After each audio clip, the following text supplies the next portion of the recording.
Hi hello അസ്സലാമു അലൈക്കും welcome back to YouTube channel. അപ്പോൾ ഇന്നത്തെ വീഡിയോ എന്നത്തെയും പോലെ ഒരു ഡേ ഇൻ മൈ ലൈഫാണ്. അപ്പം രാവിലെ തന്നെ ഞാൻ കുളിച്ച് കയറിയിട്ടാണ് ഞാൻ അടുക്കളയിൽ കയറുന്നത്. ഇപ്പോൾ ഒരു 1.5-2 മാസമൊക്കെ ആയിട്ട് അങ്ങനെയാണ് ചെയ്യുന്നത്. രാവിലെ തന്നെ കുളിയൊക്കെ ഇതുണ്ട്. അപ്പം നമുക്കൊരു മനസ്സിന് തന്നെ ഒരു സമാധാനവും പെട്ടെന്ന് ജോലിയൊക്കെ കഴിയുമ്പോൾ പിന്നെ വെറുതെ ഇരിക്കാമല്ലോ. അപ്പം ആ ഒരു ഇതുണ്ട്. പിന്നെ ഞാൻ കുറേ നാൾക്ക് ശേഷം അകത്ത് ചെരുപ്പിടുവാണ്. ചെരുപ്പ് ഇല്ലാണ്ട് ഒട്ടിപ്പിടിക്കുന്ന പോലെ എനിക്ക് തോന്നുന്നു. അപ്പം അങ്ങനെ ഞാൻ ചെരുപ്പൊക്കെ തപ്പിയെടുത്ത് നേരെ അടുക്കളയിലോട്ട് പോയി. അടുക്കളയിൽ കയറുമ്പോൾ തന്നെ ആദ്യം നമ്മൾ അടുക്കള ഒതുക്കണമല്ലോ.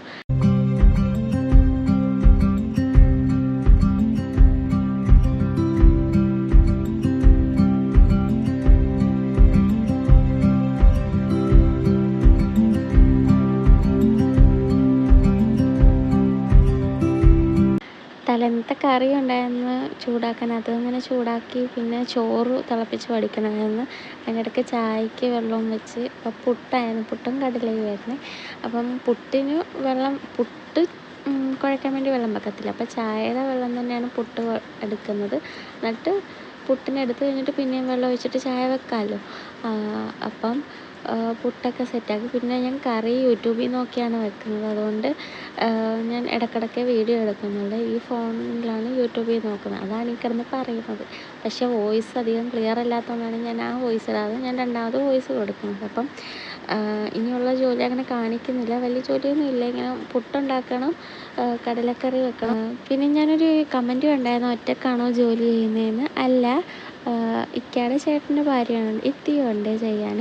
അപ്പം ഞാനിപ്പോൾ നേരത്തെ എണീക്കുന്നതുകൊണ്ട്, ഇക്കയ്ക്ക് പോകുന്നതുകൊണ്ട് ഞാനിപ്പോൾ നേരത്തെ എണീക്കുന്നതുകൊണ്ടാണ് എൻ്റെ ജോലി മാത്രമേ ഞാൻ കാണിക്കുന്നുള്ളൂ. ഇത്തി ചെയ്യുന്നത് കാണിക്കാത്തത് കൊണ്ടാണ് നിങ്ങൾ കാണാത്തത്. ഇത്തിയും ഞാനും ഷെയർ ചെയ്താണ് ജോലി ചെയ്യുന്നത്. പണ്ടൊക്കെ ഇത്തിയാണ് കറി വെച്ചുകൊണ്ടിരുന്നത്. എനിക്ക് കറി വെക്കാൻ അറിയത്തില്ലായിരുന്നു. ഇപ്പം ഞാൻ കറി ഇങ്ങനെ വെക്കാൻ തുടങ്ങി. എന്ന് വെച്ചാൽ എല്ലാ കറിയും അല്ല, എന്നാലും വെക്കാനിങ്ങനെ കുറച്ച് തുടങ്ങിയപ്പോൾ വെക്കുന്നുണ്ട്. മിക്കപ്പോഴും ഇത്തി തന്നെയാണ് കറി വെക്കാറ്. അപ്പം ഞാൻ രാവിലെ എണീറ്റുകൊണ്ട് ഞാൻ വെക്കുന്നേ ഉള്ളൂ കേട്ടോ. അപ്പം ഒറ്റക്കൊന്നുമല്ല ജോലി ചെയ്യുന്നത്, ഷെയർ ചെയ്താണ് നമ്മൾ ജോലി ചെയ്യുന്നത്. അതൊന്ന് ക്ലിയർ ചെയ്യാൻ വേണ്ടിയാണ് ഞാനിപ്പോൾ പറഞ്ഞത്. ഞാൻ ജോലി ചെയ്യുന്നത് മാത്രമേ കാണുന്നുള്ളത് കൊണ്ടാണ് നിങ്ങൾ ഈ ഡൗട്ട് ചോദിച്ചത്. അപ്പം ഞാൻ ജോലി ചെയ്യുന്നത് മാത്രമേ കാണിക്കുന്നുള്ളതുകൊണ്ട് മാത്രമാണ് എൻ്റെ ജോലി മാത്രമേ കാണും. പിന്നെ നമ്മൾ കടലക്കറി വെക്കാനുള്ള ഇതായി. പക്ഷേ ഞാൻ ഇടയ്ക്ക് ഇങ്ങനെ വീഡിയോ എടുക്കുന്നതാണ്. ഞാൻ യൂട്യൂബിൽ നോക്കിയാണ് വെക്കാറുണ്ടായത്. നമ്മുടെ ഷാൻജിയുടെ കറിയാണ് ഉണ്ടാക്കുന്നത്. അതൊക്കെ കഴിഞ്ഞപ്പോൾ സിയാമോൾ എണീറ്റ് സിയാമോൾ പല്ലൊക്കെ തേച്ച് മറ്റേ അരിപ്പൊരിയില്ലേ അത് കഴിച്ചുകൊണ്ടിരിക്കുകയാണ്. പിന്നെ കുളിച്ചിട്ടൊക്കെ വന്നപ്പോൾ ഞങ്ങൾ 3 പേരും കൂടെ ഇരുന്ന് പുട്ടും കടലയും കഴിച്ച്. ഇപ്പം മറ്റേ ഡയറ്റൊക്കെ ഉണ്ട്, പക്ഷേ എന്നാലും മ്യൂസ്ലി തീർന്നുകൊണ്ട് മ്യൂസ്ലി കഴിച്ചില്ല. ഇതാണ് കഴിച്ചത്. പിന്നെ എനിക്ക് ഒരു ഡയറി മിൽക്ക് നോക്കണമായിരുന്നു. എനിക്കൊരു ഓർഡർ ഉണ്ടായിരുന്നു. അത് മേടിക്കാൻ വേണ്ടി ഞാനും സിയാമോളും ഇക്കയും കൂടെ പോയായിരുന്നു. ഇക്കയ്ക്ക് ഇന്ന് 9 മണിക്കായിരുന്നു പോകേണ്ടത്. അപ്പോൾ ഞങ്ങളൊരു 8:45 ആയപ്പോൾ ഇറങ്ങി. ഞങ്ങളുടെ അടുത്ത് തന്നെ ഇക്കയുടെ കടയും. അപ്പം പെട്ടെന്ന് മേടിച്ച് വന്നിട്ട് തിരിച്ച് കൊണ്ടാക്കാമെന്ന് വിചാരിച്ചേ. അതിൻ്റെ ഇടയ്ക്ക് നമ്മൾ ക്യാമറ ഓണാക്കുമ്പോൾ ഒരാൾ ഉടനെ ടാറ്റ കൊടുത്തേക്കുന്നത്. എന്തൊക്കെയാണോ ഇപ്പോൾ ഫോട്ടോ എടുക്കുമ്പോൾ കാണിക്കുന്നതെന്ന് അറിയത്തില്ല. പിന്നെ പക്ഷേ ആ ഡയറി മിൽക്ക് കിട്ടിയില്ല. അപ്പോൾ ഞങ്ങൾ തിരിച്ച് വന്നു. അപ്പോൾ എനിക്ക് ഒതുക്കണമായിരുന്നു കുറച്ച്. പുട്ടൊക്കെ കഴിച്ചത് തറയിലിരുന്നില്ല. അപ്പോൾ അവിടെ കുറച്ചൊക്കെ ആയി. പിന്നെ ബെഡ് ഒതുക്കണമല്ലോ. അപ്പോൾ ഞാൻ എപ്പോഴത്തെയും പോലെ പാട്ട് കേട്ടുകൊണ്ടാണ് നോക്കുന്നത്. അപ്പോൾ ഒതുക്കുന്ന വീഡിയോ കാണത്തില്ല. അപ്പോൾ ഈ ചാനലിലെ വീഡിയോസ് ആദ്യമായിട്ട് കാണുന്നവരാണെങ്കിൽ സബ്സ്ക്രൈബ് ചെയ്ത് സപ്പോർട്ട് ചെയ്യാൻ മറക്കണ്ട. ഇഷ്ടപ്പെട്ടാൽ ലൈക്ക് ചെയ്യണം. അതിൻ്റെ ഇടയ്ക്ക് എൻ്റെ ഷാൾ കൊണ്ട് ഇട്ടിട്ടാണ് ചുറ്റി കൊടുക്കാൻ പറ്റും. ഉമ്മാനെ പോലെ ചുറ്റിത്തരാൻ പറ്റും. അങ്ങനെ ആദ്യം ഉമ്മാനെ പോലെ ചുറ്റിക്കൊടുത്ത്, അത് കഴിഞ്ഞ് ഇങ്ങനെ ചുറ്റിക്കൊടുത്ത്. പിന്നെ ഒരു സാധനം മേടിക്കാൻ വേണ്ടി കടയിൽ പോകണമായിരുന്നു. അപ്പോൾ കടയിൽ പോകണമെന്ന് പറഞ്ഞാൽ ഒരാൾ ഓട്ടമായിരിക്കും.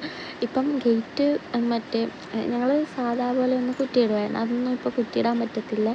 നമ്മളെപ്പോഴും തുറക്കും. ഇപ്പം എപ്പോഴും കറക്റ്റായിട്ടാണ് കുറ്റിയിടുന്നത്.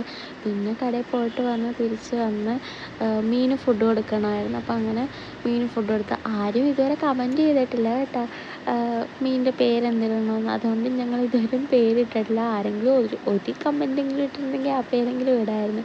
മീനിൻ്റെ പേര് എനിക്കൊരു സജഷനുണ്ട്. പക്ഷെ എന്നാലും നിങ്ങളുടെ കൂടെ അഭിപ്രായം അറിഞ്ഞിട്ടിടാമെന്ന് വിചാരിച്ചിട്ടാണ്. പിന്നെ ഉമ്മി പോകുന്ന വഴിക്ക് ഇക്കയുടെ കടയിൽ മീൻ മേടിച്ച് കൊടുത്തായിരുന്നു. അങ്ങനെ ഇക്ക മീൻ കൊണ്ടു തന്ന്. നല്ല വലിയ മത്തിയായിരുന്നു. ചിലതൊക്കെ നല്ലതായിരുന്നു, ചിലതൊന്നും കൊള്ളത്തില്ല. പിന്നെ ഞാനത് വെട്ടാനായിരുന്നു. സിയാമോൾ ആ ടൈമിൽ കുറച്ച് കഞ്ഞി വേണമെന്ന് പറഞ്ഞായിരുന്നു. അപ്പം അങ്ങനെ സമാധാനിപ്പിച്ചിരുത്തിയായിരുന്നു, കരയാതിരിക്കണ്ടേ. അപ്പം കഞ്ഞി കൊടുത്ത് സമാധാനിപ്പിച്ചെന്ന് പറയുന്ന പോലെ അങ്ങനെ ഞാൻ മീൻ വെട്ടുന്നതിന് മുന്നേ ഇത് ചോറാണ്. പുഞ്ചേരി ആയതുകൊണ്ട് കുക്കറിലാണ് വെക്കുന്നത്. വലിയ അരിയും കുക്കറിലാണ് വെക്കുന്നത്. റേഷൻ അരി മാത്രമേ ഈ കലത്തി വെക്കത്തുള്ളൂ.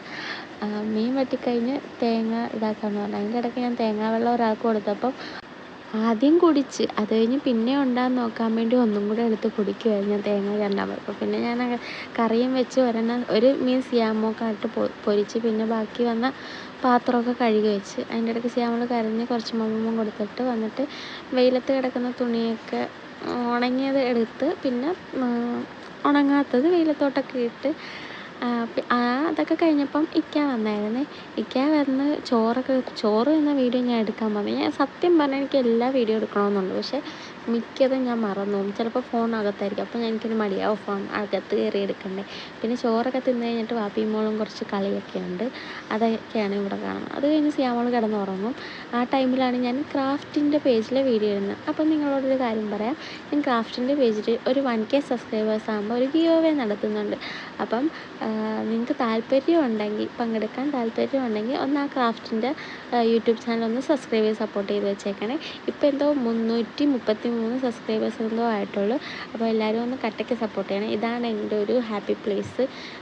ഇത് കുറച്ചുകൂടെ മേക്ക് ഓവർ ചെയ്യണമെന്നുണ്ട്. പിന്നെ എനിക്ക് ആ ക്രാഫ്റ്റിൻ്റെ പേജിൽ വീഡിയോ എടുക്കുമായിരുന്നു ഞാൻ. അങ്ങനെ കുറച്ച് സാധനങ്ങളൊക്കെ വരച്ചുകൊണ്ടിരിക്കുമായിരുന്നു. പിന്നെ നമ്മൾ വൈകിട്ടൊക്കെ ആയപ്പം ബാക്കി തുണിയും കൂടെ എടുത്ത് പിന്നെ ബെഡൊക്കെ മാറ്റി അതിൻ്റെ ഇടയ്ക്ക് തുടക്കുകയൊക്കെ ചെയ്ത് പിന്നെ ഞാൻ തുണിയൊക്കെ കഴുകി സിയാമോളെ മേലിരിച്ച് കയറ്റി ഞാനൊന്ന് കുളിച്ചൊക്കെ വന്നു. അത്രയും ഞാൻ വീഡിയോ എടുത്തുള്ളൂ. അപ്പം ഞാൻ പറയുന്ന പോലെ ഈ ചാനൽ വീഡിയോസ് ആദ്യമായിട്ട് കാണുന്നവരാണെങ്കിൽ സബ്സ്ക്രൈബ് ചെയ്ത് സപ്പോർട്ട് ചെയ്യാൻ മറക്കട്ടെ. ഇഷ്ടപ്പെട്ടാൽ ലൈക്ക് ചെയ്യണം. അപ്പോൾ ഇത്രയും വീഡിയോ ഇട്ടാ.